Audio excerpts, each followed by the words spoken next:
الساعة 12 مش جوع، دي نزلة سكر. عليت الصبح وبعدين وقعتك مرة واحدة.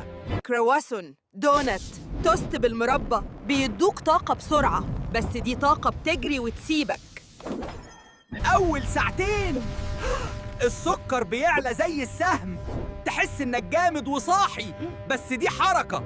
دوخة بسيطة، وجع راس، عصبية، وإحساس إنك لازم تاكل حالاً. ده مش جوع بجد. مخك بيقولك هات حاجة حلوة دلوقتي عشان يرفع السكر بسرعة.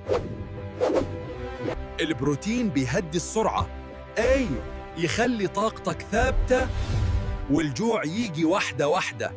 ومع البروتين زود حاجة تسد، زي شوفان أو أفوكادو عشان يفضل ثابت معاك، اختار حاجة واحدة، بيض وجبنة وخضار، أو زبادي يوناني مع مكسرات، أو فول بزيت زيتون وسلطة. عايز عيش؟ ماشي، بس خليه حبة كاملة ومعاه بروتين، مش عيش لوحده يعليك وبعدين ينزلك. هتلاقي الساعة 12 مش بتتعب فجأة، الجوع يجي طبيعي وتركيزك يفضل ثابت. مشكلتك مش إرادة، المشكلة في البداية.